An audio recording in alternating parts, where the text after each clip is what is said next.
What's up? It's your boy Big G coming at you again with yet another video about my experience as, let me get myself straight, as a Rikers Island correction officer that became an inmate. Once again, I got a book out named Corruption Officers that's on Amazon.com. Go check it. 5-star ratings. When you get a chance, subscribe, like, hit that bell, share these videos. Let them know Big Gee the C.O got another video coming out. Now, today's topic, what I'm going to talk about today is, I'm just going to get right into it. Transgender inmates. Right?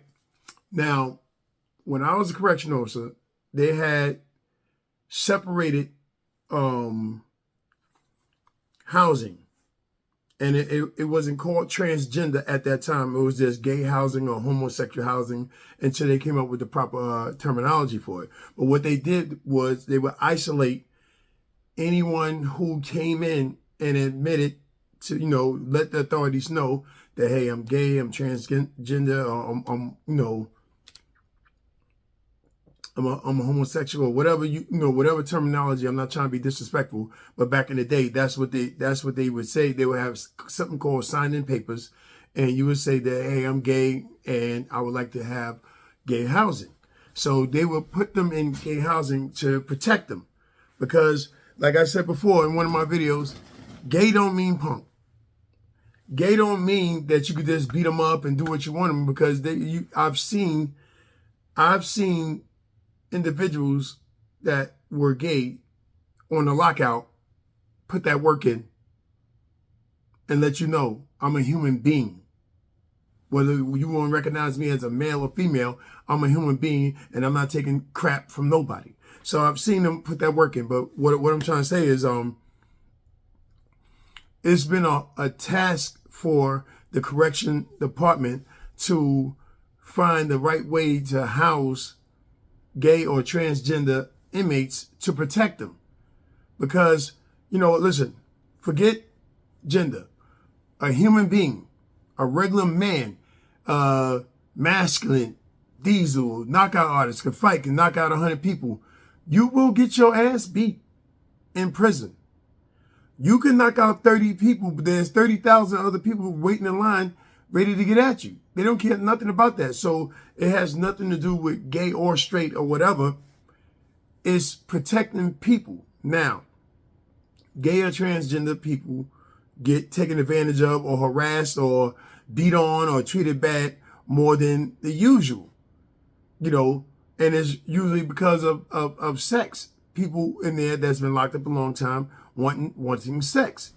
Now, when I was working, what I observed was it was hard to house them if they didn't voluntarily say, hey, I want to be protected.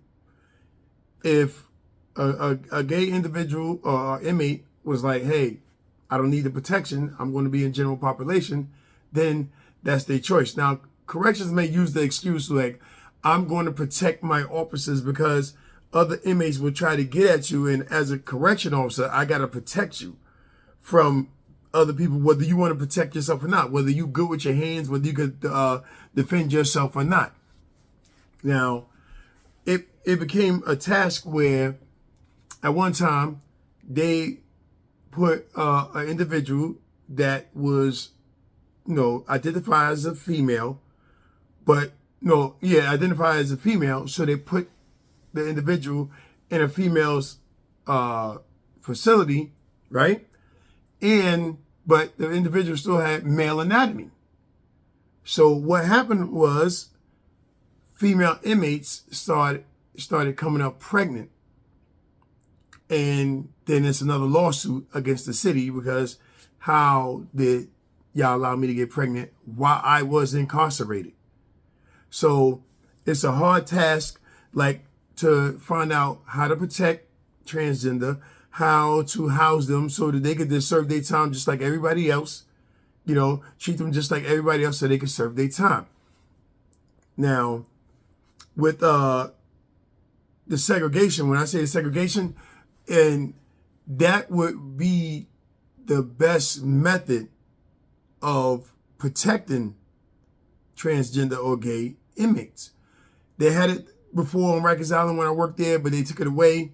You know, it's kind of like they felt at the time when it wasn't even different genders and stuff like that, they felt like, hey, if gay or straight or whatever, if you commit a crime, then you're going to do the time. We shouldn't have to have a special housing area for you if you commit the crime, because jail is not meant, whether you gay or straight, for you to feel comfortable. Nobody supposed to feel comfortable. There's no such thing as a good jail. You know, there's situations where you do your bid and, you know, you be all right when you come out. But the main purpose of jail is to deter you from committing crimes and going to jail, whether you transgender or not. You know, I've come across many a transgender inmates that treated me with respect. I treated them with respect, had a decent conversation. And I mean, it wasn't no biggie, you know, but some people will be getting in an uproar about a person's sexuality when it's none of your business how a person lived. That's just how I feel. You know, within the correction department and housing said individuals that are transgender, it's a tough sell, because if you put them in a female's jail, you know, if they wanted to, and they still have a male's anatomy, you know, they can impregnate people. If they identify as a male and they have a female anatomy, listen, and I'm saying this respectfully, straight men get beaten up and get their manhood taken. So imagine what would happen to someone that they knew really had a female's anatomy in there.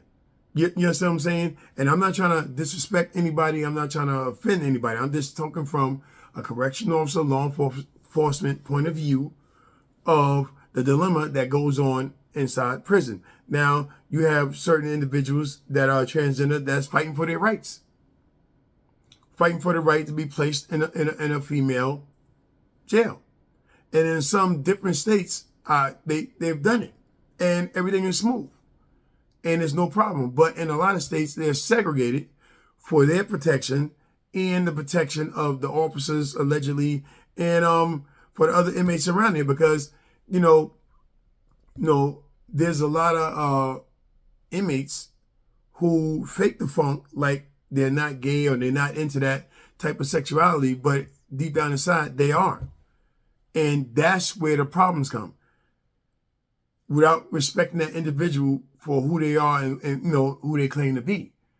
You know what I'm saying? It's none of your business. You're not God. You don't have the right to tell somebody how they're supposed to live and how you mind your business. You live the way you're supposed to live.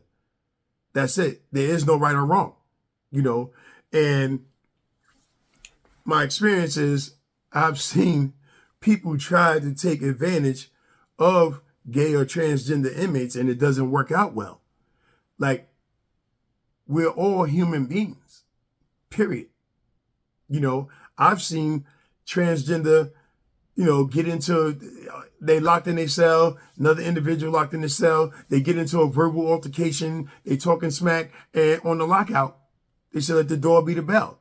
That means that when that gate slot open, we gonna get it on. And that happened. And I've seen it where a transgender or a gay inmate put the beats on somebody, beep, beep, beep, beep, beep, put the beats on them. You know what I'm saying? And was going to rape him, was going to give him, perform oral sex on him in front of everybody just to embarrass and humiliate him for him trying to embarrass and humiliate the transgender individual. The only reason he didn't do it is because he had more dignity within himself. But in a rage, he was going to do it. But then the other inmates was like, oh, whoa, wait, you know. And then us as a CO was like, hey, don't do that. You understand what I'm saying? But in all actuality, people get what their hand called for. If you want to mess with people and try to dictate, put your feelings or your opinion on them, you know, to impose what you feel is right for them. Because that's what it was all about. You know what I'm saying? So only thing I'm saying is everybody are human beings and should respect everyone.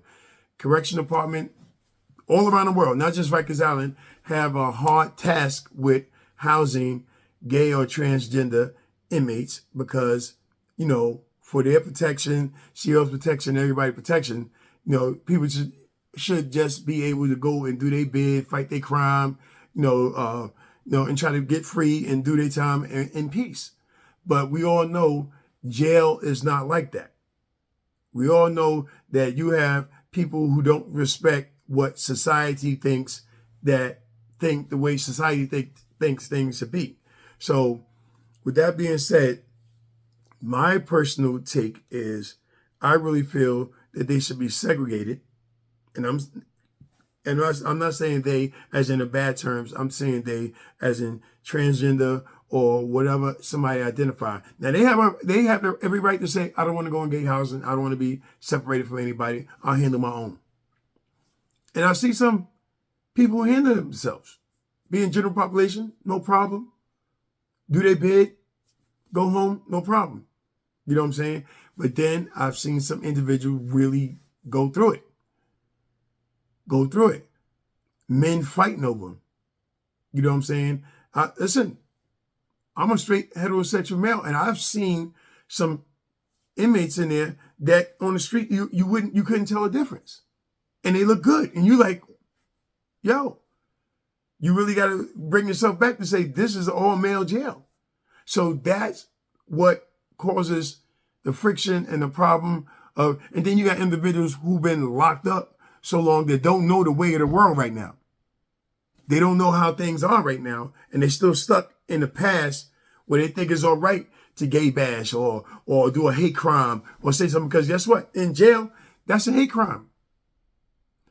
You put your hand on a transgender or gay person because they're transgender or gay, that's another charge added on to your charge inside jail.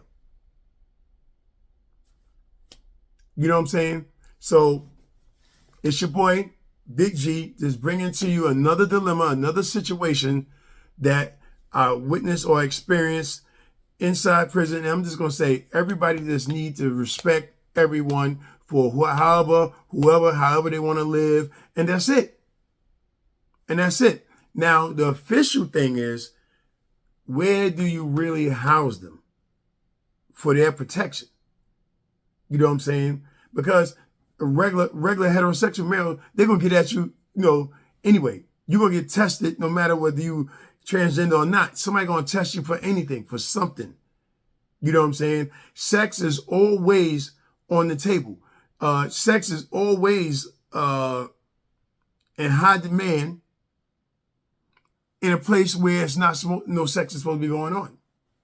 I don't care if you put a male inmate and a female inmate in the same cell. Never happened, but sex is not supposed to be going on in prison. You know what I'm saying? The guards are not supposed to be having sex with the inmates, and the inmates are not supposed to be having sex with each other. You know what I'm saying? So, with that being said, this is Big G. This is another food for thought. And like I said, my page is strictly to deter anyone, any human being from going to jail. That's what my stories be about. It's some of them horrific.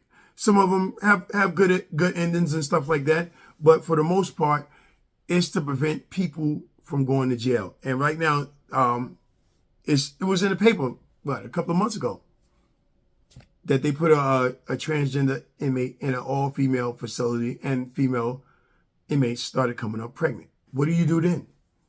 Who's at fault? You have to respect them. If you respecting their rights, then you have to house them where they want to be housed at. You understand what I'm saying?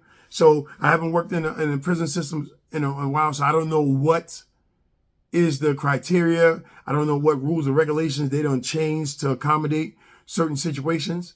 But I know it is not like back in the day where you could just run your mouth and call somebody gay and use the F word and beat them up, because guess what? They're not going for it.